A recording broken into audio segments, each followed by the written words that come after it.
Voici les armes. Mesdames, bonsoir. Bonsoir. La soirée se passe bien pour vous? Oui. Oui, excellent. Réussir autrement.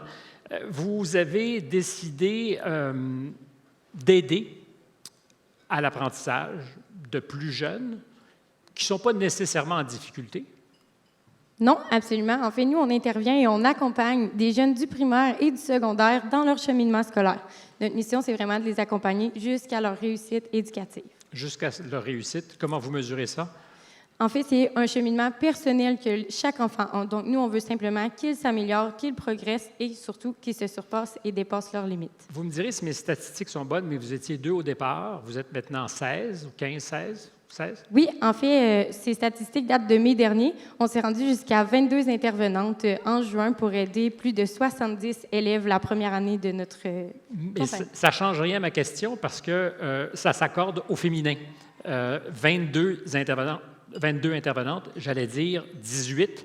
Juste des filles, il n'y a pas de gars qui font ça? Présentement, l'année dernière, il n'y avait pas de garçons. Cette année, on est fiers de compter un garçon parmi notre équipe. Un? C'est surprenant que c'est le destin de faire ce genre d'apprentissage, pas d'apprentissage, mais d'accompagnement est plutôt féminin que masculin. Est-ce que vous avez une explication à ça? C'est pas une question piège, hein? Non, pas une question piège. Pas. Je crois pas qu'il y ait de destin plus que peut-être une façon de faire peut-être différente, mais les garçons sont tout aussi bons pour accompagner et aller chercher des personnalités différentes chez les enfants. Je suis certain, c'est pour ça que je vous posais la question, parce que j'imagine que pour certains, d'avoir un gars, ça peut être le fun aussi. J'ai constaté que vous aidez aussi les parents.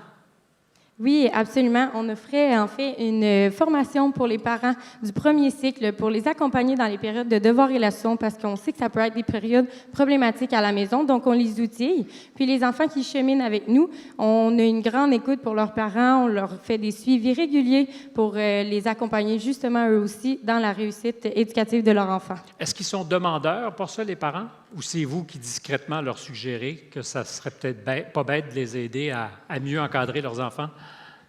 En fait, si je peux poursuivre, en fait, c'est tous des demandes qui sont faites de la part des parents, puisque en fait, nous sommes dans le milieu de l'éducation, mais au privé. Donc, nous ne sommes pas directement dans les écoles. Donc, c'est les parents qui viennent nous voir pour nous demander de l'aide. Mais ça peut être aussi conseillé par d'autres. Ou des fois, les parents se questionnent, est-ce que je devrais avoir un suivi toutes les semaines ou est-ce que ça devrait être plus sporadique? Bien, on peut les conseiller à ce niveau-là, là, sans problème. Parce que c'est pas évident que d'aider, d'encadrer ces enfants, ne serait-ce que parce que les programmes ont souvent beaucoup changé entre le moment où on était à l'école puis le moment où on est en face de nos enfants. Vous étudiez en quoi? En fait, les deux, on est en enseignement au primaire. Donc, effectivement, la période de devoirs et leçons, souvent, c'est aussi le changement qu'il y a eu dans les programmes, mais aussi l'atmosphère qu'il y a entre le parent puis l'élève qui est différente que quand l'élève est avec nous puis l'intervenante. Donc, ce lien-là entre l'élève et nous est extraordinaire, puis c'est ce qui nous permet souvent de les amener à de plus grands apprentissages. Et j'ai compris aussi que vous offrez de l'accompagnement individuel, mais aussi virtuellement. C'est-à-dire que si vous n'allez pas sur place, on peut faire ça à distance. Effectivement, c'est sûr que durant la pandémie, bien, on a connu le monde en ligne, mais nous, notre priorité, c'est vraiment notre clinique. Donc, on est super fiers. En fait, notre désir là, est venu du fait qu'on voulait un milieu qui était adapté pour les enfants, mais aussi pour les intervenantes, d'avoir du matériel pédagogique.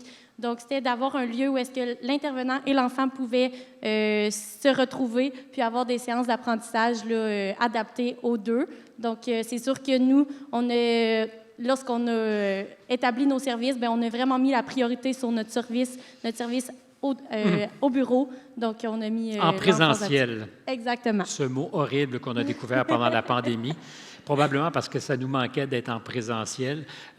Pour ma part, je ne peux que vous dire bravo parce que je suis très admiratif de tous ceux et celles qui choisissent d'enseigner au primaire. Je pense que c'est le nœud gordien, ça commence là. Si ça se passe bien au primaire, on sera à l'université. Merci. Un gros merci.